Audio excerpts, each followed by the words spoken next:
Bonjour à tous, voici le 5e épisode de ma chorale 2.0. Attention, c'est l'avant-dernier. Pour commencer, voici un petit échauffement, c'est un nouveau avec un petit accent exotique qui nous vient du Canada. Réponse à vos questions. Je suis en retard dans mes enregistrements, comment faire? Eh bien ce n'est pas grave, cette période est compliquée pour tout le monde, mais comme le temps avance, le mieux c'est peut-être à présent d'abandonner les 3 premiers épisodes pour vous consacrer au dernier. J'ai envoyé mes vidéos via WeTransfer, mais j'ai l'impression que vous ne les avez pas reçues. Alors oui, attention, si je ne vous ai pas envoyé de message de confirmation, c'est peut-être que je n'ai rien reçu. Dans ce cas, il faut me le signaler.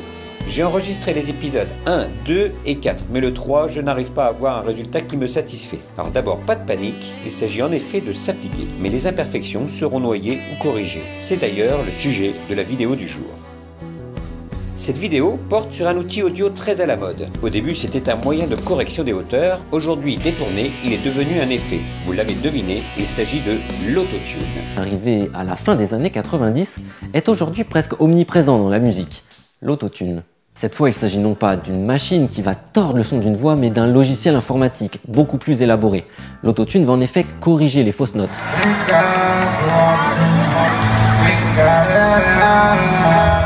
Auparavant, on pouvait avoir besoin de réenregistrer 10, 20, 100 fois une même voix, puis de sélectionner les meilleurs passages pour recomposer la chanson.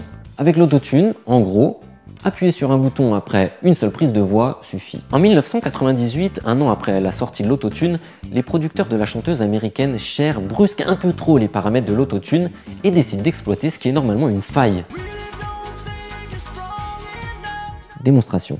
Marc, comme tu es un grand fan d'Adèle, on a enregistré ta voix sur le début de Hello de Adèle. Hello, it's me. I was wondering if after all these years... Bon, il y a un peu de boulot, mais on va déjà te rajouter une petite reverb qui va mieux t'intégrer dans le mix et te rajouter du coffre, et surtout, on va rajouter l'autotune. Alors là, on est au cœur de l'autotune. Les cadres orange, c'est ce que tu devrais chanter pour être dans la tonalité du morceau. Malheureusement, on voit ici les lignes orange, c'est ce que tu as réellement chanté, et des fois, tu es au-dessus, comme ici, ou tu es en dessous de la note, comme ici. Ce que va faire l'autotune, ça va te rehausser ou te baisser ta voix pour être dans la tonalité. On écoute. Hello, it's me. I was wondering if after all these years you'd like to meet. C'est pas mal, mais t'as pas le timbre de voix de Adèle. Donc ce qu'on va faire, c'est on va tourner à fond les boutons de l'autotune pour te donner une voix de robot qui est à la mode en ce moment et en plus qui passe partout. Alors tu vois la ligne verte, maintenant c'est finalement ce que donne ta voix après le passage de l'autotune. Tu vois qu'elle n'est pas forcément toute droite, ce qui est normal, ce sont les vibratos, les petits changements dans la voix, tout ce qui donne de la vie à la voix. Donc on va bouger tous les boutons de l'autotune à fond et on transforme toutes ces lignes de ta voix en ligne verticale et horizontale. Il n'y a plus aucune vie dans ta voix et ça donne une voix robotique. Hello, it's me. I was wondering if after all these years you'd like to meet. Parfait, on peut envoyer sur iTunes. En France, c'est le rappeur Booba qui va démocratiser cet usage à la fin des années 2000. Tu peux fredonner Maria Carey, dans ta tête tu chantes aussi bien qu'elle. Avec l'autotune en fait ça te permet de faire tout ce que tu as dans la tête. Quoi qu'on en pense, l'autotune offre en effet une extraordinaire liberté artistique. 70 à 90% de ce que vous entendez est aujourd'hui ajusté grâce au logiciel. Renaud, dans son dernier album, n'y aurait par exemple pas échappé. Et que celui qui n'a jamais titubé me jette la première pierre. Le plus grand danger que représenterait cette autotune pourrait donc finalement être cette espèce de perfection lisse devenue inévitable. Pour les voix de robots en revanche, on laisse une nouvelle fois le dernier mot à Maître Booba. Si tu kiffes pas, t'écoutes pas et puis c'est tout.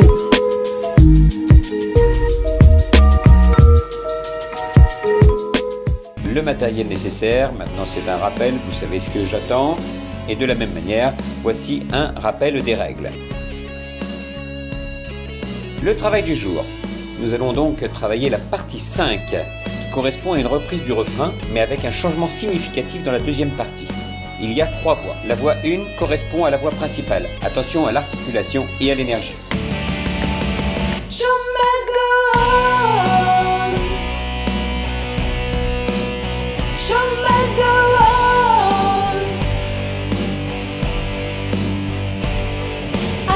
With a green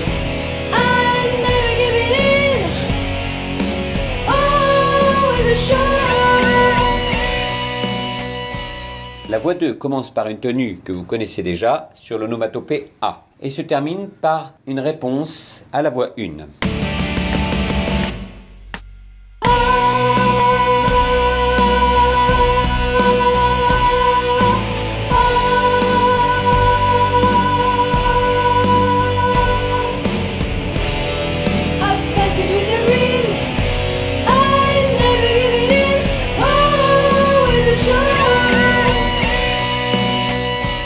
La voix 3 commence elle aussi par des tenues que vous connaissez sur l'onomatopée A et se termine exactement comme la voix 2 à l'unisson.